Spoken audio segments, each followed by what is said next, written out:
السلام علیکم ناظرین، میں ہوں نعیم قریشی۔ آج جب میں اپنا ویلاگ بنانے لگا، میں نے الیکشن سے متعلق یہ ویلاگ تیار کیا تھا۔ کل پورے پاکستان میں کاغذات نامزدگی داخل کرنے یا چھیننے کا آخری دن تھا، اور میں اس کی ڈیٹیل سے آپ کو آگاہ کرنا چاہتا تھا۔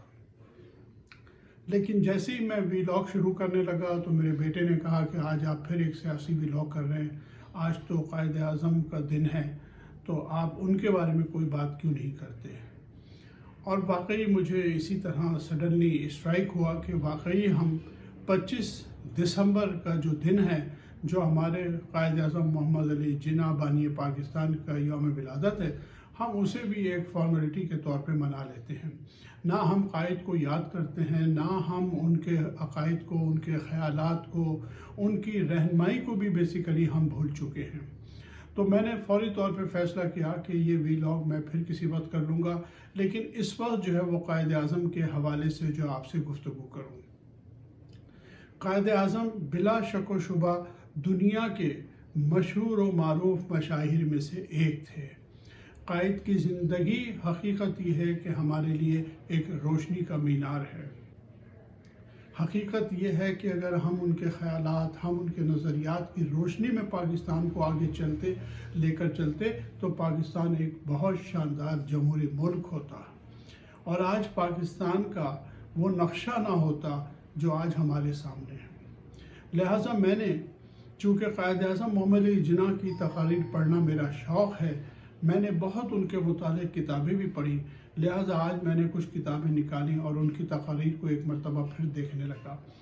ایک تقریر میرے سامنے آئی جو انہوں نے 25 مارچ 1948 کو چیٹاگانگ میں گزیٹڈ افسران سے خطاب کرتے ہوئے کی تھی۔ وہ تقریر میں دیکھ کر حیران رہ گیا۔ آج پاکستان میں جو کچھ بھی حالات ہیں ہماری جمہوریت کے، آج ہماری بیوروکریسی کا جو حال ہے، آج ہماری سول بیوروکریسی ہو یا ملٹری بیوروکریسی ہو، آج ان کے جو کچھ بھی حالات ہیں، قائد اعظم محمد علی جناح نے اس وقت ان تمام خدشات کا اظہار کیا تھا، اور گزیٹڈ افسران سے جب یہ خطاب کیا تھا انہوں نے، تو جو کچھ بھی ان کو ہدایت کی تھی، لگتا ہے کہ ہماری بیوروکریسی جو ہے وہ ساری چیزیں بھول چکی ہے، اور جن خدشات کا اظہار محمد علی جناح نے اپنی تقریر میں کیا تھا وہ آج ہمارے سامنے ہوں گے۔ یہ تقریر سن کے بھی آپ حیران ہو جائیں گے۔ میں بغیر کوئی وقت ضائع کیے آپ کو یہ تقریر پڑھ کے سناتا ہوں۔ جیسے میں نے عرض کیا کہ یہ 25 مارچ 1948 کو جو ہے قائد نے کی تھی۔ اس تقریر میں قائد یہ فرماتے ہیں،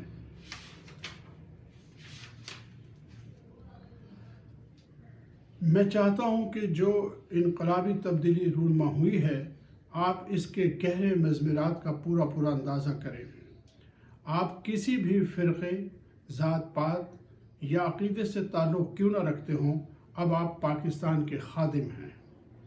خدمتگار صرف خدمت کے ذریعے ہی اپنے فرائض منصبی اور ذمہ داریوں سے عہدہ برا ہو سکتے ہیں۔ وہ دن گئے جب ملک پر افسر شاہی کا حکم چلتا تھا۔ یہ عوام کی حکومت ہے، عوام کے سامنے جمہوری خطوط اور پارلیمانی طرز پر جواب دہ ہے۔ ان بنیادی تبدیلیوں کے تحت میں 2 یا 3 نکات آپ کے غور و خوض کے لیے پیش کروں گا۔ اب یہ قائد محترم جو ہیں، قائد اعظم محمد علی جناح اپنے افسران کو کہہ رہے ہیں کہ میں 2-3 نکات آپ کے سامنے پیش کرتا ہوں۔ آپ کو اپنا فرض منصبی خادموں کی طرح انجام دینا ہے۔ آپ کو اس سیاسی جماعت سے یا اس سیاسی جماعت سے کوئی سروکار نہیں۔ یہ آپ کا کام نہیں۔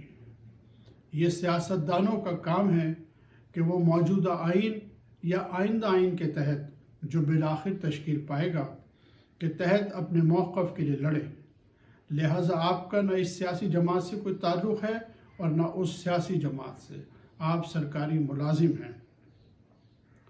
جس جماعت کو اکثریت حاصل ہوگی وہ حکومت بنائے گی، اور آپ کا فرض ہے کہ آپ وقتی طور پر اس حکومت کی خدمت ملازمین کی طرح کریں، سیاستدانوں کی طرح نہیں۔ یہ آپ کیسے کریں گے؟ وقتی طور پر اقتدار میں آنے والی حکومت بھی اپنی ذمہ داریوں کو محسوس کرے اور سمجھے کہ آپ کو اس پارٹی یا اس پارٹی کی خاطر استعمال نہ کیا جائے۔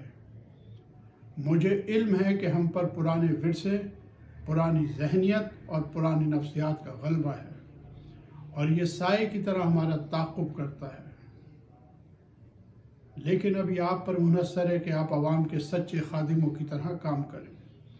آپ اپنے فرائض منصبی سچے ملازمین کی طرح سر انجام دیں، اور بحیثیت سرکاری ملازم اپنے فرائض کی بجاوری میں کسی وزیر یا وزارت کی مداخلت کے باوجود خطرہ بھی مول لے لیں۔ مجھے امید ہے کہ ایسا نہیں ہوگا۔ اگر ایسا ہوا بھی تو میں آپ سے مستعدی سے کام کرنے کی توقع کرتا ہوں۔ یقیناً ہم نظر رکھیں گے کہ آپ محفوظ اور مامون ہوں۔ اگر ہم نے یہ دیکھا کہ کسی طرح بھی آپ کے مفادات کو خطرہ لاحق ہے تو ہم آپ کے تحفظ کے لیے تدابیر اختیار کریں گے۔ یقیناً آپ کو اس حکومت کا جو برسر اقتدار ہو وفادار رہنا چاہیے۔ دوسرا نقطہ مختلف محکموں میں عوام الناس کے ساتھ آپ کے رویے اور برتاؤ کا ہے۔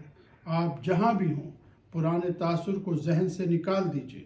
آپ حاکم نہیں ہیں، آپ کا حکمراں طبقے سے کوئی تعلق نہیں، آپ کا تعلق خدمتگاروں کی جماعت سے ہے۔ عوام الناس میں یہ احساس پیدا کر دیجیے کہ آپ ان کے خادم اور ان کے دوست ہیں، اور وقار، دیانت، عدل اور انصاف کی اعلیٰ ترین روایات قائم رکھیے۔ اگر آپ ایسا کریں گے تو لوگوں کو آپ پر اعتماد اور اعتبار ہوگا، اور وہ آپ کو دوست اور بحیخہ تصور کریں گے۔ میں ماضی کی ہر چیز کی مذمت نہیں کرتا۔ ایسے لوگ بھی تھے جو ملازمت کے جس شعبے میں بھی تعینات ہوئے اپنے فرائض منصبی اپنی سوادیب کے مطابق انجام دیتے رہے۔ منتظم کی حیثیت سے انہوں نے بہت سے معاملات میں انصاف بھی کیا، لیکن عوام نے یہ محسوس نہیں کیا کہ خود ان کے ساتھ تو انصاف کیا جا رہا ہے، کیونکہ وہ بالادستی کا زمانہ تھا اور انہیں ذرا فاصلے پر رکھا جاتا تھا۔ انہیں جب سرکاری کارندوں سے کوئی کام پڑتا تو وہ گرم جوشی نہیں پاتے تھے، بلکہ انہیں صد مہری کے ماحول کا احساس ہوتا تھا۔ اب وہ صد مہری کا ماحول ختم ہو جانا چاہیے۔ اس احساس سے تکبر کو ختم ہونا چاہیے۔ وہ تاثر کہ آپ حاکم ہیں زائل ہو جانا چاہیے، اور آپ کو پورے اخلاق کے ساتھ اپنی پوزیشن بہتر کرنی چاہیے اور لوگوں کو سمجھنے کی صحیح کرنا چاہیے۔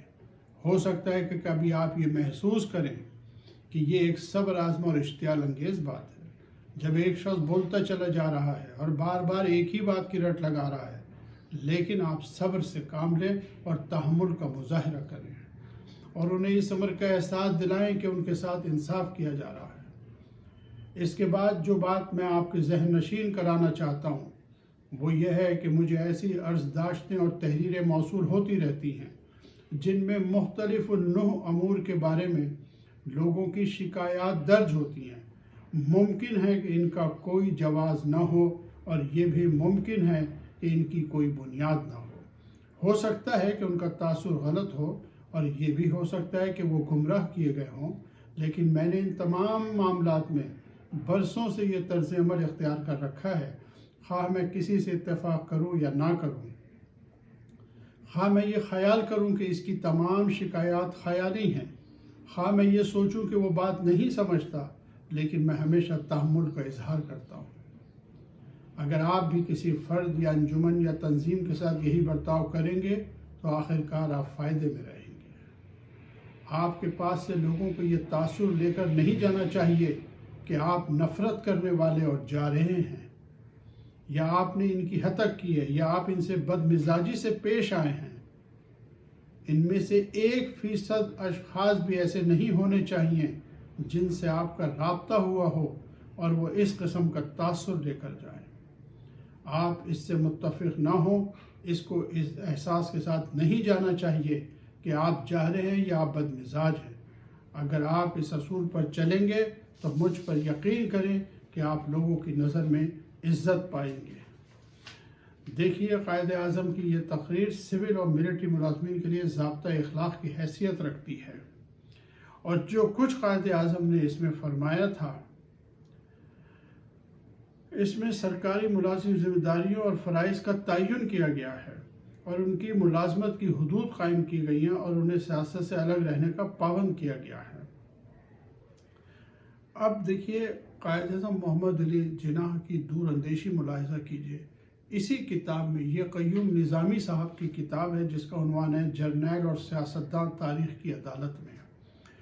ایک دور اندیشی قائد اعظم کس قدر دور اندیش تھے اور قائد اعظم چیزوں کو کتنی دور سے بھانپ لیتے تھے۔ قائد اعظم محمد علی جناح کی سب سے بڑی خوبی یہ سمجھی جاتی ہے کہ قائد اعظم ہندوستان کے سب سے کامیاب سیاستداں بھی اس لیے تھے کہ وہ مخالف کی چالوں کو بہت پہلے بھانپ لیتے تھے، اور ان کی دانشوری، ان کی دور اندیشی کا یہ واقعہ بھی آپ سن لیجئے۔ قائد اعظم کو سول اور ملٹری کے آفیسروں کے بارے میں جو خدشات تھے، ان کا مشاہدہ اس وقت ہوا جب ایوب خان کو مہاجرین کی آباد کاری کے سلسلے میں سردار عبدالرب نشتر کی معاونت کی ذمہ داری دی گئی۔ سردار عبدالرب نشتر نے قائد اعظم کو رپورٹ پیش کی کہ ایوب خان نے اپنی ذمہ داری پوری نہیں کی اور اس کا رویہ پیشہ ورانہ نہیں ہے۔ قائد اعظم نے فائل پر لکھا، دیکھیے یہ ریکارڈ کا حصہ ہے، یہ پاکستان کے آرکائیوز میں مل جائے گا، اور یہ تاریخ ریکارڈڈ، یہ تقریر جو ہے یہ ریکارڈڈ ہے، اور قائد اعظم کی یہ نوٹنگ جو ہے یہ بھی موجود ہے۔ قائد اعظم نے جنرل ایوب خان کے بارے میں کیا کہا تھا، ذرا سنیے۔ قائد اعظم لکھتے ہیں، میں اس آرمی آفیسر کو جانتا ہوں، وہ فوجی معاملات سے زیادہ سیاست میں دلچسپی لیتا ہے۔ اس کو مشرقی پاکستان ٹرانسفر کیا جاتا ہے، وہ 1 سال تک کسی کمانڈ پوزیشن پر کام نہیں کرے گا اور اس مدت کے دوران بیج نہیں لگائے گا۔ یہ قائد اعظم نے 1948 میں لکھا تھا، اور ٹھیک 10 سال کے بعد 8 اکتوبر 1958 کو ایوب خان نے اسکندر مرزا کی مدد سے اس ملک میں ماشاءاللہ نافذ کر دیا، اور 10 سال تک ایک عامر کی حیثیت سے اس ملک میں حکومت کرتا رہا۔ یہ ہمارے قائد کی دانشوری تھی۔ اور اب دیکھیے اس تقریر کو آپ نے سنا، اس تقریر پہ آپ غور کیجئے، اور اس وقت پاکستان کے طول و عرض میں الیکشن کے نام پر جو تماشا ہو رہا ہے، اور اس میں جس طرح بیوروکریسی اپنا کردار ادا کر رہی ہے، اس شرمناک کردار کے ہی لیے قائد اعظم بار بار اپنی زندگی میں تاکید فرمایا کرتے تھے۔ ناظرین، آج تک کے لیے اتنا ہی، اگلے ویڈیو تک کے لیے اجازت دیجیے۔ اللہ حافظ۔